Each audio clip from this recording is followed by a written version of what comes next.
こんちは。歴代ジャークティア表始めていきます。企画内容はタイトルそのまんまです。各作品のジャークを評価して勝手に上下をつけます。対象は初登場の4から最新作ワイルズまで G 級相当のコンテンツは別作品となるよ。例えばライズとサンブレイクは別扱いね。作品によってだいぶ仕様変わるからな。評価は火力や使い勝手などから総合的に行いますが、あくまでも我々の好きな順となっています。我々ジャークが一番好きな武器ではありますが、作品によっては全然持ってないこともあります。最初に持つ武器はジャークなんだけどね、その後に手放すってことはつまりそういうことさ。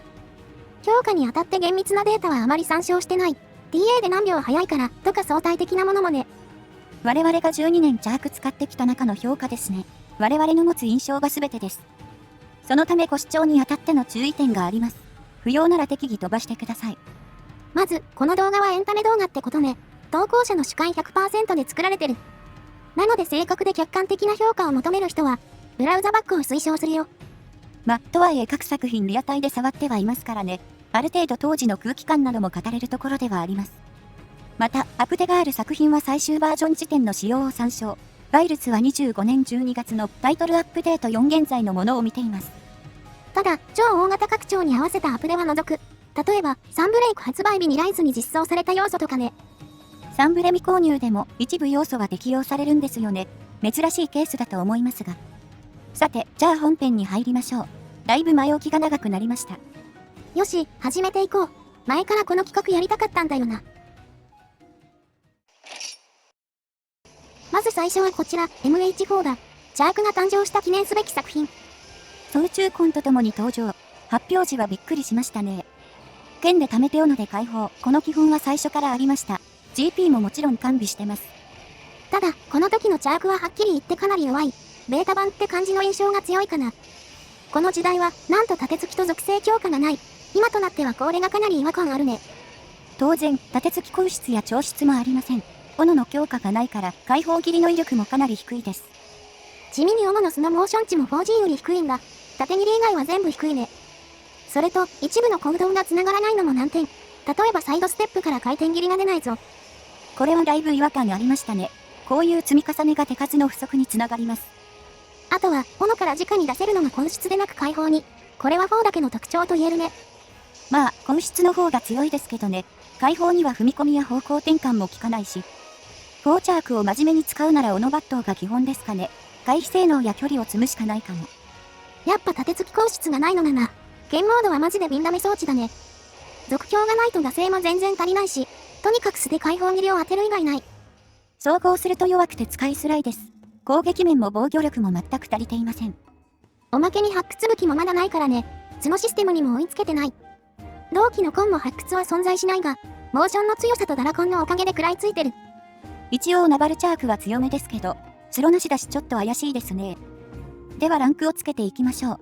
いい評価は期待できませんが。初登場となった MH4 チャーク。ティアはこちら。はい、ズバリ C ランク。なんだ、弱いわ普通に。火力は置いといて立ち回り部分がしんどいですね。ガードがほぼ機能していません。今となっては当たり前のことができないので、チャークの良さが味わえないのがしんどかったです。ジャンプ前にしゃがんでたと思えばね、今となっては懐かしい。ともあれよく誕生してくれたものだよ。参拝ってほどじゃなかったしな。鮮烈デビューとはいかなかったチャークくん。果たして次で光は当たるのか。続いてはお待ちかね、MH4G だ。みんな大好き 4G チャークが登場。チャークがパッケージにもなった 4G。4からものすごく色々と手こ入れされました。なんといっても盾付きと属性強化の追加。これが攻防両面で非常に大きいです。素の火力が4から底上げされてるからね。続強時の解放切りはめちゃくちゃ高威力。盾付きも手数の増強やチャンス時の根質に使える。チャークの穴を埋めるようなモーションとなった。ガード性能の上昇も非常に大きいです。GP 時の惰性は全武器中で最大。これにより、チャークしか手が出せない攻撃が生まれます。独自の地位を築くに至りました。超根質力も 4G が初出だ。全てを解放するまさに超必殺技。この時代は打つと続強まで解けちゃうけど、これが狩りにメリハリを与える形になってるぞ。モンスにより硬質止めと使い分けられますね。楽しく頭を使える武器になっています。さらに環境面でも充実。念願の発掘や強力な生産が追加されました。空明演歌のはここで爆誕。4時代は赤無武器自体なかったんだぜ。敏火力は最高の発掘ですら及ばない、チャーク史に残る伝説の武器と言える。あと、チャークは極限状態の解除も強いですね。当てるのが大変ですが、リターンが大きいです。リスクリターンがちょうどいいんだよな。最終環境でもしっかり通用するぞ。総合して、4G チャークは非常に高い完成度、以降の作品のベースとなり、多大な影響を与えました。強さとシンプルさをギリ両立しているので、この時代が最高との意見も多いです。いい意味で余計な要素がないんだよね。それでも他武器よりは複雑だけど。G 級デモンスも強力になって怪しい場面もあるけど、それでも強武器として通ってたよ。ではランクをつけていきましょう。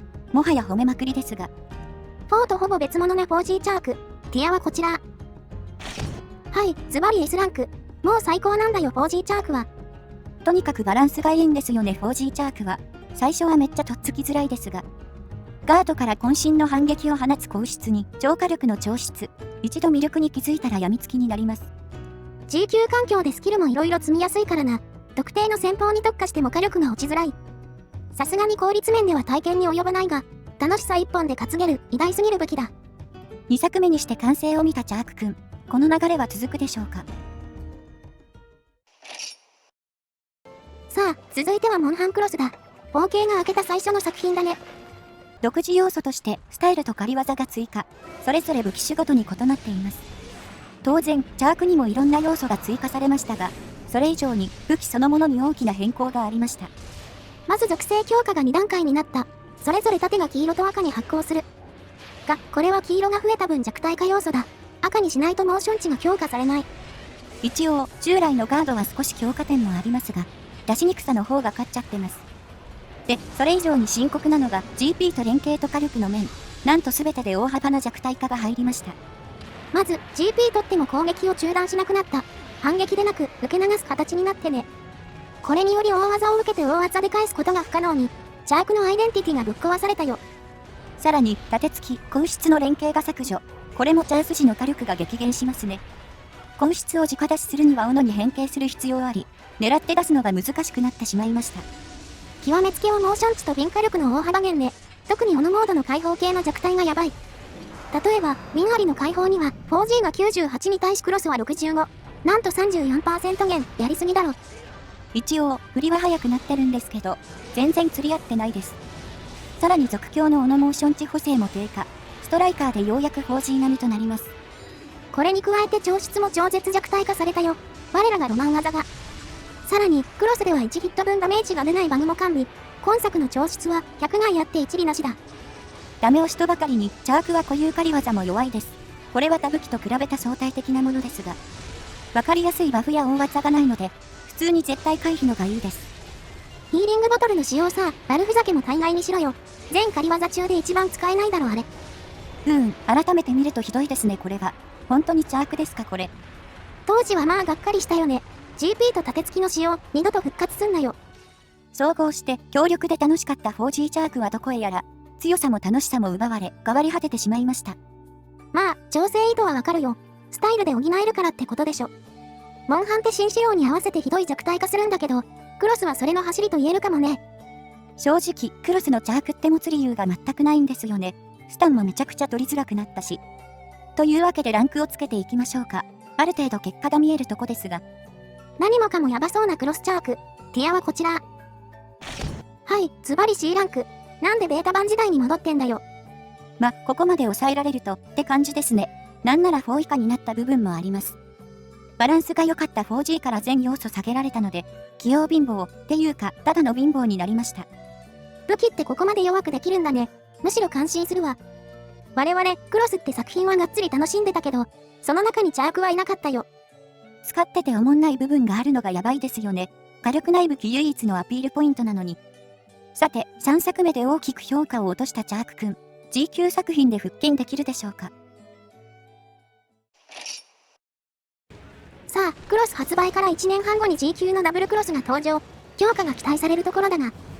最初に言っちゃいますと、残念ながら失ったものは戻りませんでした。ウィン補正が向上したとかはありましたが、肝心のモーション値はそのままです。ただ、クロスよりは色々とマシになったかな。バグ修正はマイナスがゼロになっただけだが。新要素のブレイブはまあまあ相性がいい。ゲージも貯めやすい部類だしね。稲重斧の隙をカバーできたりします。多少火力を取りやすくなりましたね。また、ジオブロスがなぜか超強くなりました。倍率370、匠紫40というとんでもスペック。全武器でも相当やばい部類だよね。ダブルクロスチャークといえばこれなイメージだわ。新しい狩り技ではチェーンソーサーが登場。ようやく役立つものが来たよ。モーション値も悪くないですしね。最大で120出ます。と、いろいろいいとこを上げてきましたが、これでも正直、4G には程遠いです。とにかく足りんのよ、火力が。肝心の解放が弱いから何しても貧弱。ブレイブ状態の手数がついていけてる感はあるけど、そもそも使いこなすのマジで難しいからね。我々、ブレイブは苦手でしたね。体験やハンマーはよく使ってましたが、もっと根本的なとこを強化してもらいたかったです。重苦しい解放切りを返してください。ほんとだよな。続強の補正くらい戻してくれよ。んなわけで総合評価はこれ。良くなった部分はあるんだが。振り返ると新要素が強かっただけですね。強いだけマシですが。あとジオブロスの存在はでかい気がします。大抵の相手はこれ一本で良いはず。せめて調質が強ければ、新時代のクーネになれたのにね。ダブルクロスには期待してたんだけどな。やっぱクロスで下げられすぎたか。というわけでランクをつけましょう。ちょっと悩むところですが。まだ全然怪しそうなダブルクロスチャーク。ティアはこちら。ティアは B とした。ぶっちゃけちょっと C と迷った。これは別の理由もあるんですが、それはまた後で話しましょうか。さすがに4レベルからは脱却できてると思います。依然として使いづらいですが。その割に火力がねえってのがしんどい。獰猛やら二つなやらついていけねえよ。ブレチャの動画見るのは好きだったんだけどな。どうも自分ではうまく扱えなかった。さらにクロート武器感が強まりましたね。使える人は本当にすごい。さあ、波乱の時代となったダブルクロスチャーク。次はどうなっちゃうんでしょう。5つ目はワールドだ。長かった携帯機時代を脱した次世代モンハンだね。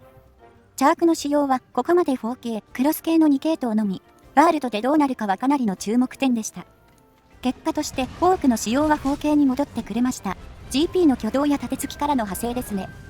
ここが戻っただけでかなり安心したよね。盾付き硬質がないとかチャークじゃねえからよ。で、ワールドチャークの特徴といえば調質。なんと属性強化が解けなくなったぞ。これ以降のチャークのスタンダードになりましたね。これは強力な仕様です。その他、剣強化や移動切りなどが追加。地味なモーションの補強は助かります。解放切りを中心に、モーション値もクロスよりは改善したよ。4G には及ばないが。ただ、残念ながら続強の補正が 1.15 から 1.1 倍に低下。これ込みでもクロス系よりは強いけど。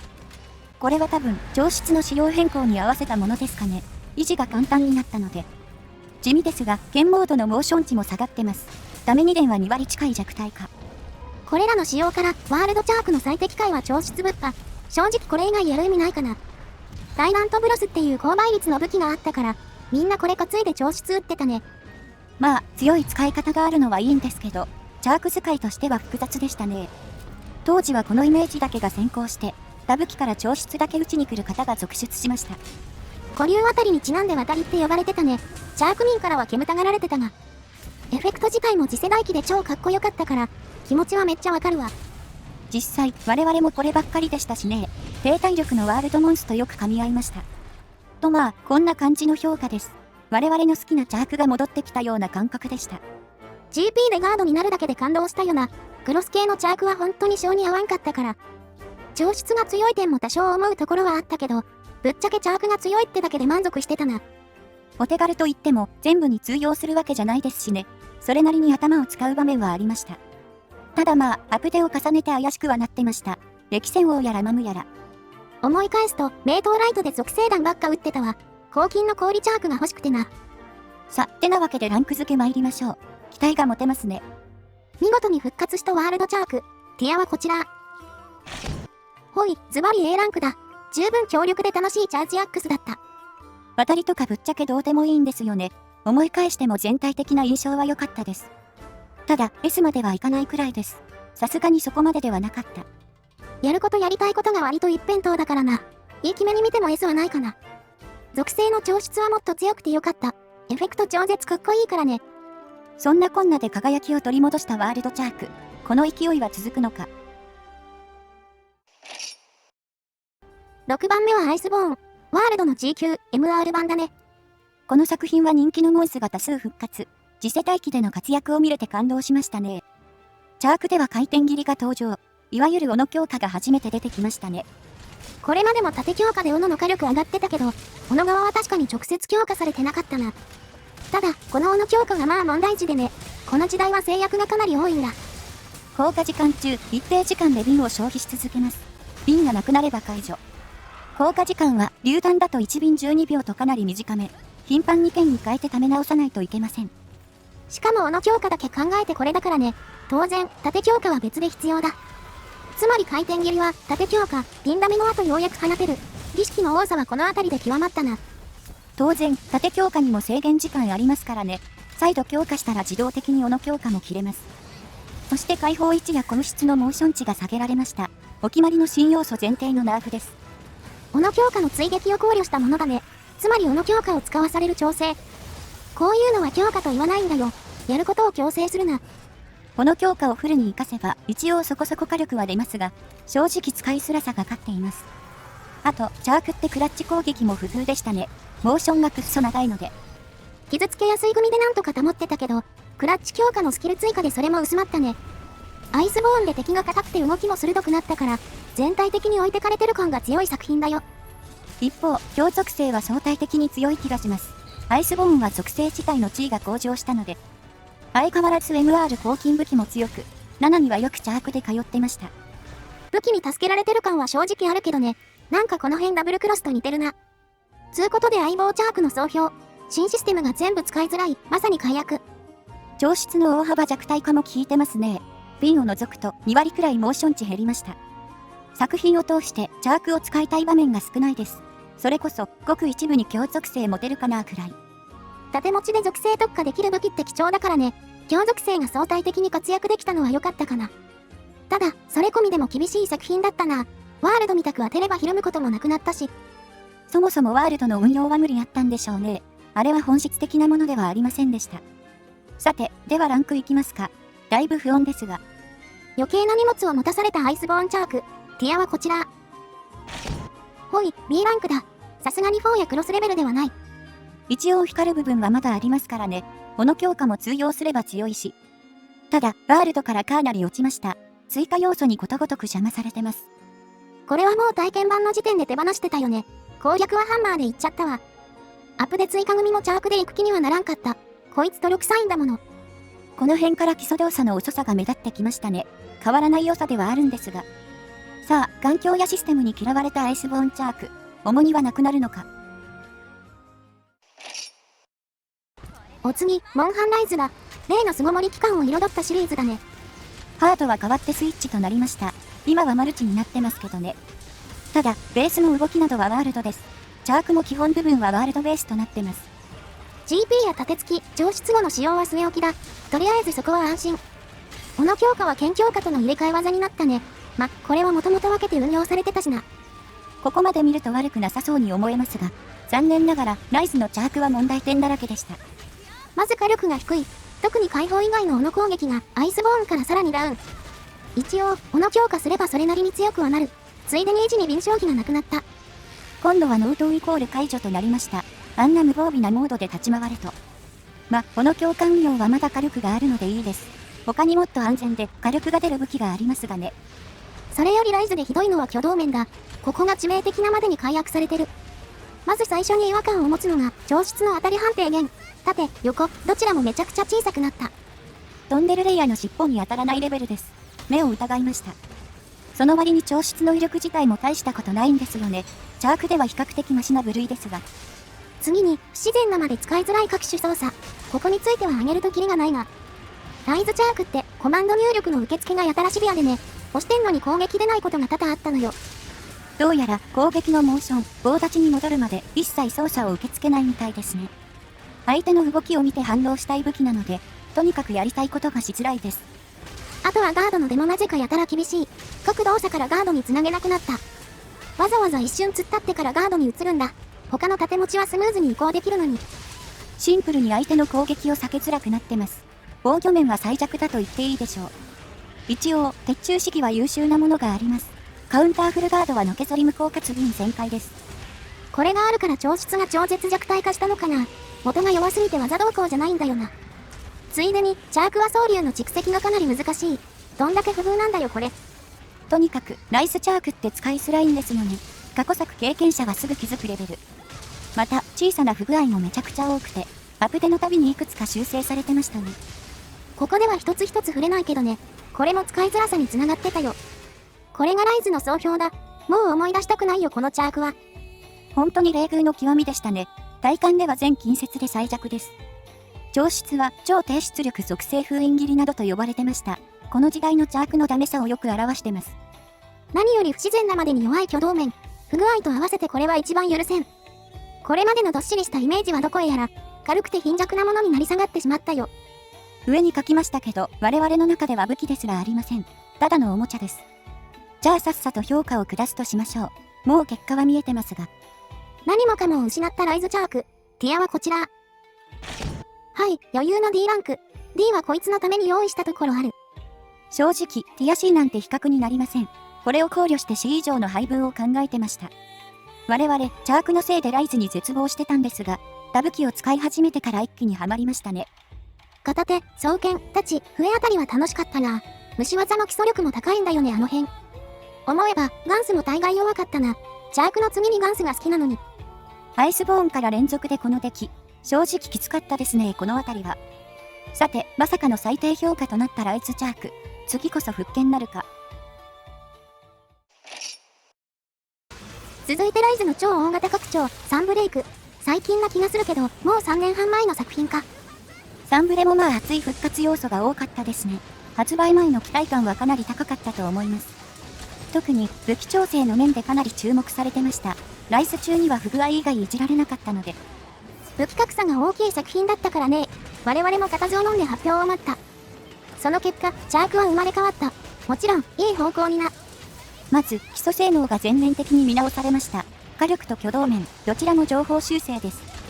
火力面は調出の瓶補正くらいなんですが、強速性は 50% 以上の上昇となりました。調出は当たり判定も元に戻ったね。持続も長くなって大幅に当てやすくなった。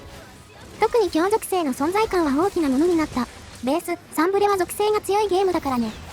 属性に弱い相手へのダメージはぶっちぎり、環境次第で一撃2000とか出ます。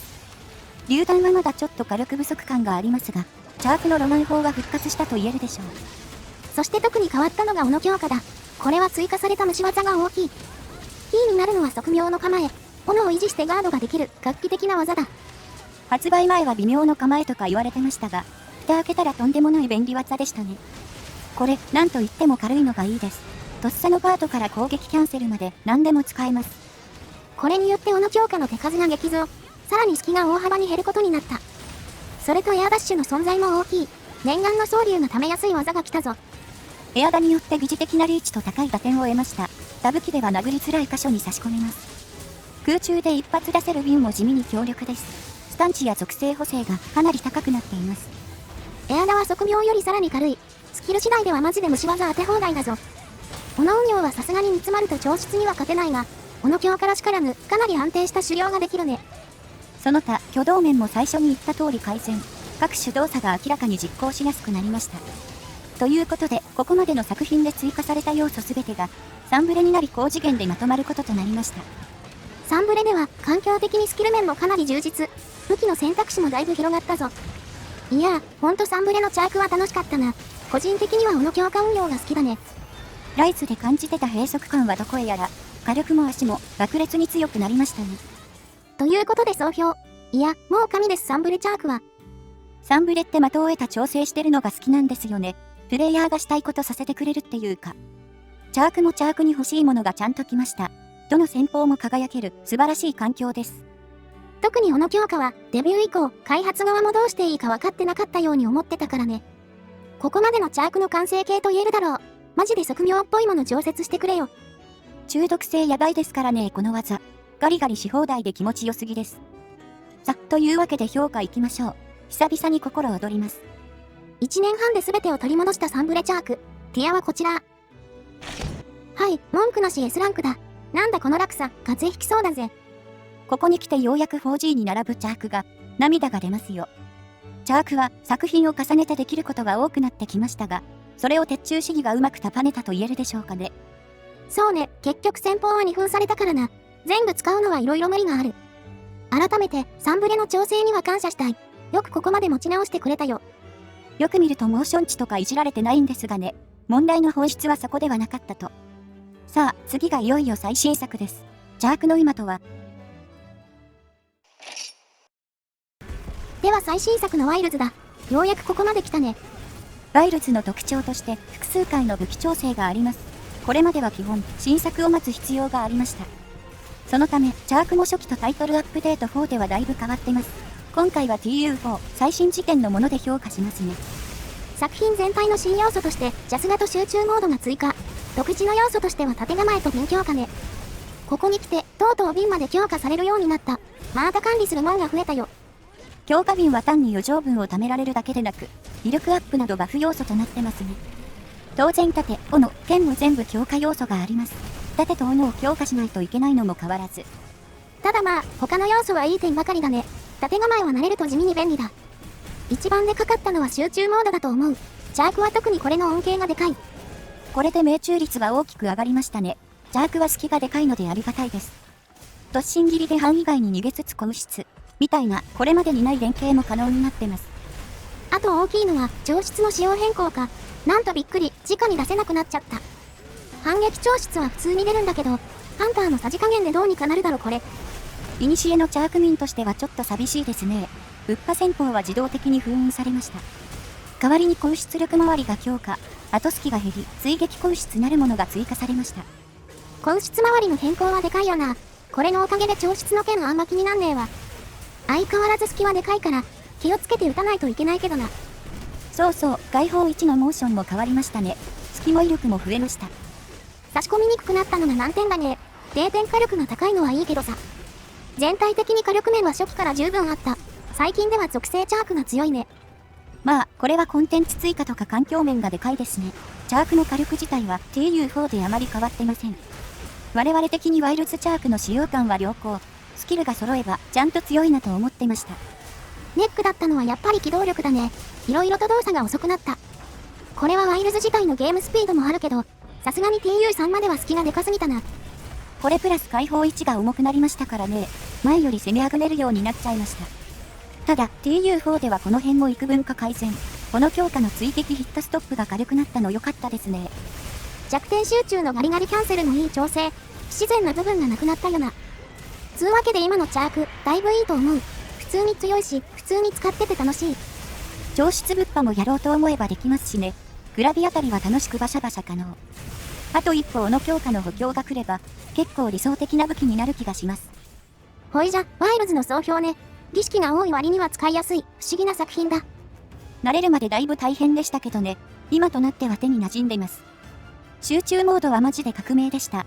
根質を好かることがないなんて。集中2連切りも使い勝手いいしね。独自要素も全然悪くない。若干気になるのが、ダメージだけ見て騒ぐ界隈。頼むからもう余計なナーフはするな。調室でダメが出るのが当たり前なんですよ。瓶全消費とクソデカ隙があるんで。MR ではもう一段階、隙を低減する調整が欲しいです。多分またついていけなくなるんで。今でも普通に足は遅えからな。まだ足りないよね。さて、じゃあ最後の評価いきますか。最新チャークやいかに。いろいろあったワイルズチャーク。ティアはこちら。ほい、2つ目の A ランク。歴代でも好きめな調整だよ。ぶっちゃけ TU4 以前は B と A の間で揺れてましたが、さすがに今は A ありますね。これ以降はワイルズがベースになるんでしょうか。もう強化するものありませんよ。瓶強化はさすがにやりすぎな気がするが、気になるところだぜ。さあ、これで9作すべての評価が終わったぜ。思ったより長くなっちゃった。我々もそれなりに一喜一憂してきましたからね。ついつい語ってしまいました。ではここからまとめに入ります。改めて、ワソチャンネル的チャークティア表です。感覚的には A 以上が強いと思ってる。メイン武器として使い続けるラインね。全作品、初期はある程度持ってるんだけど、弱いと普通に他武器いってるよ。こう見ると半分切ってるんですね。4を除いてもちょうど半々。最新作でも G 級でも行ったり来たり、忙しい武器ですねほんと。いじられすぎだよな毎回。2作目ですでに相当複雑だったが。変形武器だけにガチャガチャしてますってか、やかましいわほんと。未だにトラウマなのがクロスの調整。GP と盾付きの仕様変更はかなり参りました。最近は安定してますが、これだけは今後起きないでいただきたいです。